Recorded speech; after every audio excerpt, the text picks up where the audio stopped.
छठी शताब्दी ईसा पूर्व धार्मिक क्रांति का काल माना जाता है और अपना बिहार भी इस क्रांति से अछूता नहीं रहा। इस काल में परंपरावादी धर्मों को छोड़ के गैर परंपरागत धर्मों का विकास हुआ, जिसमें कि बौद्ध धर्म और जैन धर्म सबसे अग्रणी रहे। नमस्कार साथियों, मैं विक्रम जर्मिनेशन से स्वागत करता हूं आपका। और इस वीडियो में हम लोग बात करने वाले हैं जैन धर्म विशेष के बारे में, जैन धर्म के बारे में। तो चलिए शुरू करते हैं। जैन धर्म अत्यंत प्राचीन है, जिसे समय समय पर हर आने वाले नए तीर्थंकर नवीन करते रहे हैं। जिसकी शुरुआत ऋषभदेव ने की थी। इसके पश्चात जो है हम देखते हैं कि 23वां तीर्थंकर जिसका नाम पार्श्वनाथ था और 24वां तीर्थंकर जिसका नाम महावीर था। इन लोगों ने अपने आने वाले समय में इस धर्म को नवीन करते रहे और इसमें सबसे ज़्यादा महत्वपूर्ण महावीर है, जिसके बारे में हम लोग विस्तार से पढ़ेंगे। हालांकि एक नज़र जो है जैन धर्म में आने वाले सभी तीर्थंकरों को देख लेते हैं। आप अपने स्क्रीन पे जैन धर्म में आने वाले 2400 तीर्थंकरों को एक एक करके देख रहे होंगे, जिसमें कि सबसे ऊपर जो है ऋषभदेव लिखा हुआ है, जिसका प्रतीक चिन्ह बैल है। मतलब एक तरफ तीर्थंकर और दूसरी तरफ प्रतीक चिन्ह लिखे गए हैं, जिसमें दूसरे नंबर पे अजित नाथ, फिर संभव नाथ, अभिनंदन नाथ, सुमति नाथ, पद्म प्रभु, सुपार्श्वनाथ, चंद्र प्रभु, पुष्पदंत, शीतल नाथ, श्रियांश नाथ, वासुपूज। इस तरह से सभी के सभी तीर्थंकर का नाम एक तरफ है और दूसरी तरफ जो है उसका प्रतीक चिन्ह है। यहाँ पर 23वें तीर्थंकर जिसका नाम पार्श्वनाथ है और उसका प्रतीक चिन्ह, गलती हो गया, यहाँ पे सर्प होना चाहिए।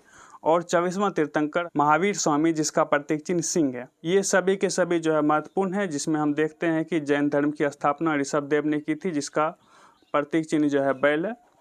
और भी तीर्थंकर हुए, जैसे कि इधर देखिए विमलनाथ शुकर जिसका प्रतीक चिन्ह है, अनंतनाथ सेही, धर्मनाथ बजदन, शांतिनाथ मृग, कुंथुनाथ बकरा, अरानाथ मछली, मल्लीनाथ कलश, मुनि सुब्रतनाथ कच्छप, नमीनाथ नीलकमल, नेमीनाथ संघ और पार्श्वनाथ का सर्प।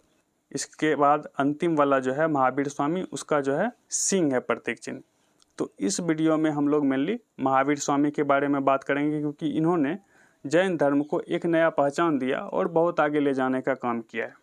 महावीर स्वामी के बारे में शुरू करने से पहले मैं बता दूं आपको कि जैन धर्म जो है अति प्राचीन धर्म है और इसमें जितने भी आचार्य हुए, जितने भी गुरु हुए, उसे आचार्य या गुरु न कहकर तीर्थंकर कहा जाता है। और हमारे महावीर स्वामी जो है यह भी जैन धर्म के 24वें तीर्थंकर थे।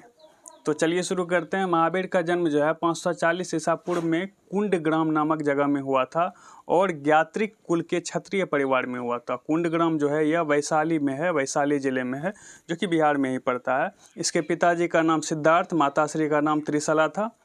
पिताजी जो थे वो ज्ञात्रिक गणराज्य के प्रमुख थे और माताश्री जो थी वो लिच्छवी राजा चेटक की बहन थी। लिच्छवी नरेश हुआ करता था जिसका नाम चेटक था, उसकी बहन थी त्रिशला।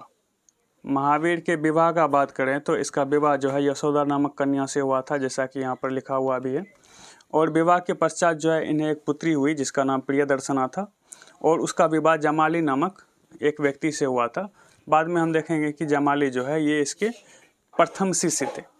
महावीर स्वामी ने 30 वर्ष की अवस्था में अपने बड़े भाई नंदीवर्धन से अनुमति लेकर गृह त्याग किया था।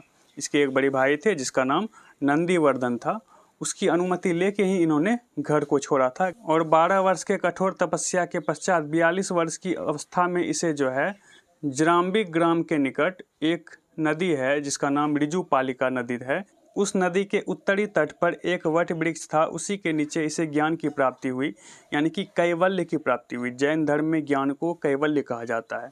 इसके पश्चात ही उसे केवलीन, जीन, अरहत, निर्ग्रंथ, मतलब अलग अलग नामों से पुकारा गया। जैसे कि जीन का मतलब विजेता, अरहर का मतलब योग और निर्ग्रंथ का मतलब बंधन रहित होता है।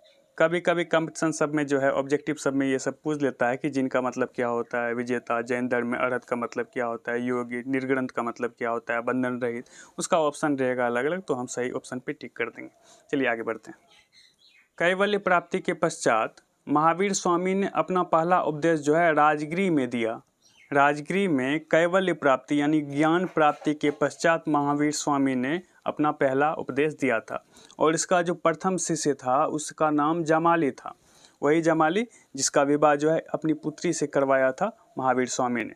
इसके समकालीन शासकों में अगर देखें तो वो थे बिंबिसार, अजातशत्रु, उदयन, चंड प्रद्योत, ये सब जो है प्रमुख शासक। 468 ईसा पूर्व में 72 वर्ष की अवस्था में पावा नामक स्थान पर महावीर स्वामी की मृत्यु हो गई, यानी कि उसकी मृत्यु को हम क्या बोलेंगे, निर्वाण की प्राप्ति हो गई।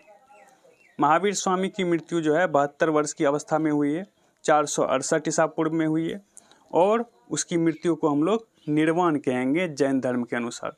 और महावीर स्वामी के अनुयायियों को मूलतः निर्ग्रंथ कहा जाता है। उसमें जो है एक आर्य थे जिसका नाम सुधर्मा था। वह अकेला ऐसा गंधर्व था जो महावीर की मृत्यु के पश्चात जीवित रहा और जैन धर्म का प्रथम मुख्य उपदेशक बना, यानी कि जैन धर्म के हिसाब से थेरा बना। जैन तीर्थंकरों की जीवनी भद्रबाहु द्वारा एक रचित कल्पसूत्र है, यानी कि कल्पसूत्र नामक का एक पुस्तक है जिसकी रचना भद्रबाहु ने की है। उसमें जैन तीर्थंकरों की जीवनी मिलती है। और प्रथम जैन भिक्षुनी राजा दधिवाहन की पुत्री चंपा थे।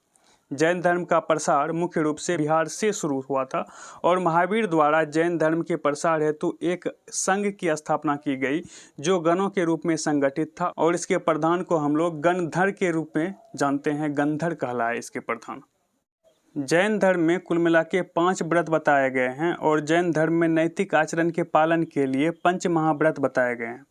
इन 5 महाव्रतों में अहिंसा, सत्य, अस्तेय, अपरिग्रह और ब्रह्मचर्य का स्थान है, जिसमें अहिंसा का मतलब हम कह सकते हैं कि हिंसा नहीं करनी चाहिए हमको। सत्य का मतलब सबको पता है कि झूठ नहीं बोलना चाहिए। अस्तेय का मतलब होता है चोरी नहीं करनी चाहिए और अपरिग्रह का मतलब होता है संपत्ति अर्जित नहीं करना चाहिए।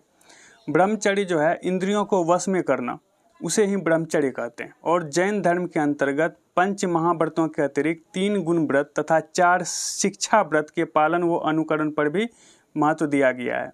जैन धर्म के त्रिरत्न को अगर देखें तो जैन धर्म में शिक्षाओं से संबंधित त्रिरत्न का सिद्धांत दिया गया है, जिसे 3 जौहर के नाम से भी जानते हैं। यही 3 जौहर जो है त्रिरत्न सिद्धांत कहलाते हैं, जो है सम्यक ज्ञान, सम्यक दर्शन, सम्यक आचरण। पहला जो है सम्यक ज्ञान का मतलब क्या हो गया? वास्तविक ज्ञान। सम्यक दर्शन का मतलब क्या हो गया? ज्ञान के प्रति श्रद्धा। और सम्यक आचरण का मतलब क्या हो गया? अहितकर कार्यों का निषेध तथा हितकारी कार्यों का आचरण। इन तीनों में सर्वाधिक महत्व जो है सम्यक आचरण को दिया जाता है। इस प्रकार जो है जैन धर्म समाप्त होता है। आई होप आप लोगों को जैन धर्म वो महावीर स्वामी के बारे में जानकर अच्छा लगा होगा। तो जो लोग चैनल पे नए हैं, चैनल को सब्सक्राइब कीजिएगा, वीडियो को लाइक कीजिएगा। अपना ख्याल रखिएगा। धन्यवाद।